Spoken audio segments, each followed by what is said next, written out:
Hello guys, Sirgonandelot here. When a new character is leaked, especially if it's a character that I do like and that I'm interested in, even in terms of design or lore, I like to evaluate the character's value for my account in general, in terms of team building. Like, in how many teams can I put that character, and how many teams can I build around the character, how many Jades do I need to drop to make the character usable, and so on. I work in IT, I stare at coded spreadsheets the whole day, and so I don't do it for my enjoyment, for my video games. So if you're looking for a spreadsheet about Evernight, please click thumbs up for my honesty as a sign of approval and appreciation, but wrong video and wrong content creator, buddy. You will not find many spreadsheets on this channel. The problem that I have with the March is that the way she's released is as the fourth best character in the Castor S3B Hyachim core.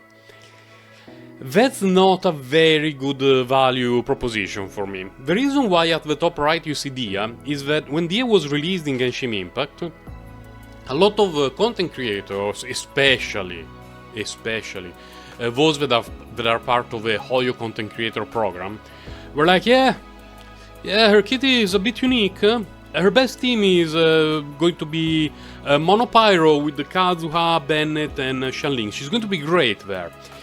That is basically the cope of the century, because Dia was released in a way that made her look barely like a playable character of Genshin Impact. Most, if not all, of the first characters of the game had more value than her, and on that patch, I did an Abyss run using Kazuha, Bennett, Shanling, and an empty 4th slot, and I cleared the Abyss, easily within clear time for max rewards. Just to show, yeah, DA is going to be a good fit in the team, just like anyone else, because that was the core of 90% of the best teams in the game. Dark March, Evernight, however you want to call her, is not Dia level. She's good, she's a solid character. But she releases in a state that her only real good fit is the team that is already the best in the game. And this comes from someone with an Eidolon 6 Acheron, who is boosted by an Eidolon 2 Jiaochu, Eidolon 2 Sunday, and Eidolon 1 Huohuo. So my Acheron team is correct. But my Eidolon 2 Castor Ice is better. The damage output is insane, the damage per cycle is insane, it's absolutely busted. So if you have that team, Castor Ice 3B Yachin, and you're thinking, oh, I need to FOMO into Evernight, or my Castor Ice team will never be able to keep up, no, don't. If you don't like Evernight, don't pull for her just to make that team better, there is no need for that. If you're a huge Castor Ice fan, then Dark March makes sense. They are an excellent fit together, absolutely phenomenal. Going forward, what is going to happen? We do not know a lot about Cyrene that you see at the bottom of the screen. There are only rumors spread by the leakers. Now, there is a very big difference between a kit leak when it's uploaded on a Hakushin or other website, and you know that it's taken from the beta, so you know that this is what is happening in the beta right now, and leakers going to trust me, bro. She's going to do this. It's definitely going to be like that. Just trust. We have to rely and trust what leakers say. Apparently, Cyrene is going to be a character who boosts all the memo sprites in the team, and she buffs everyone in the team, and she's going to be an excellent fit, especially for Castor Ice and Dark March when they work together. Is it possible? Yes. It's also possible that she's a main damage dealer, and and you know, anything could happen.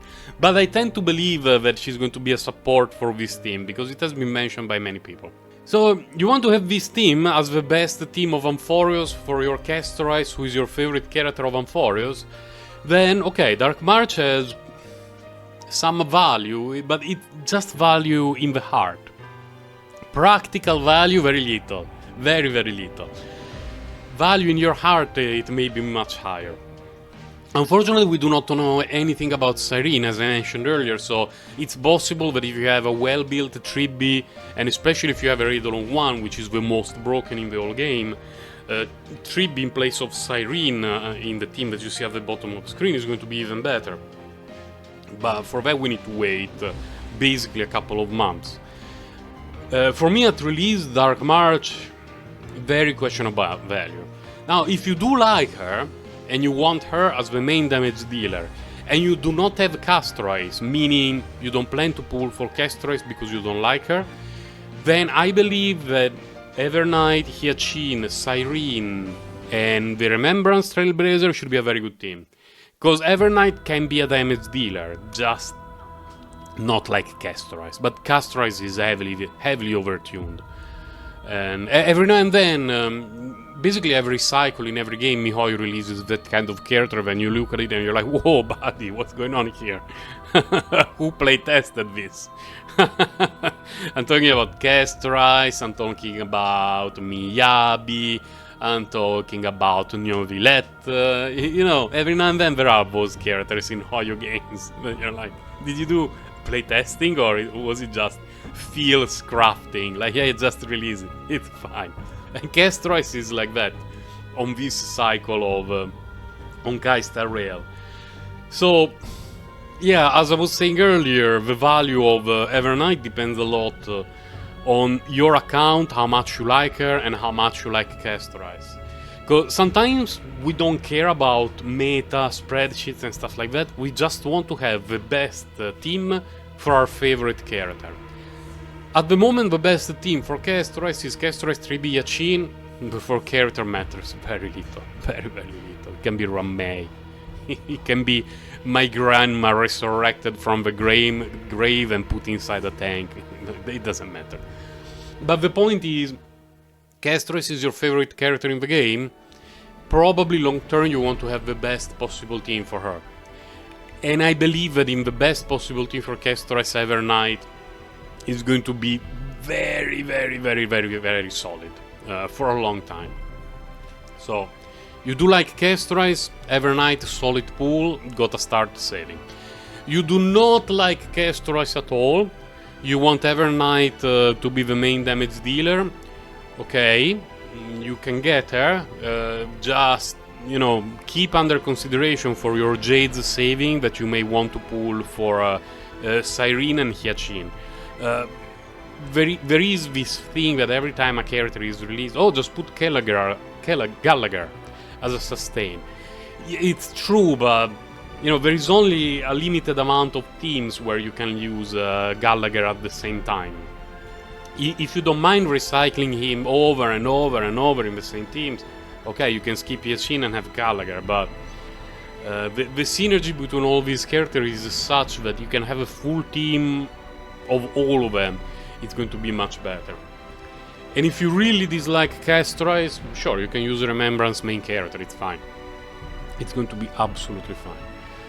For me, I'm still currently using all my Jades for Saber. On a daily basis, every time that I see my Jades hitting 160, I throw a pull, because I want to get to Eidolon 6. There is a chance that if I really like Cyrene, I may get Cyrene, but you know, the 4.0, or at least during the 4.x cycle, the rumors point at Yaemiko. And yeah, Yaemiko and I have a history in Genshin Impact. Now, Yaemiko is either going to break my heart, or be the character for which I wail in the 4.x cycle. Because there are two very different Yaemikos in the Hoyo universe. One is the Honkai Impact Yaemiko, to which I'm really neutral about. I'm like, yeah, she's cute, whatever. And then there is the Genshin Impact Yaemiko, of which I have Constellation 6, because I absolutely love her design and her playstyle. So, we have to wait and see what happens with her kit. It's going to take a long time for that, multiple months. So those were my thoughts about Evernight. Solid character, unfortunately not particular amazing value for most account. You can pull her and be happy with her. You can skip her and your account is going to be absolutely fine. Just if you want to get her, you need to make sure that you really know what you're buying into, because going forward her team is going to require a bit of work in terms of jades, especially if you do not already have Hyacin, Tribby, you don't have Castorize, and you need to figure out what to do with Cyrene. Again, today is the 16th of August, version 1. A lot of things could change. I've seen characters change a lot during betas. She may become Omega Busted and be absolutely great as a main damage dealer on par with Castorize, or her kit could change in a way that she becomes the absolutely best in slot partner for Castorize and no one else comes even close. We will see, we will see. Usually we make this kind of discussions on Discord on a daily basis. In the description there should be a link to my Discord channel. Feel free to join the discussion. Bye guys, take care.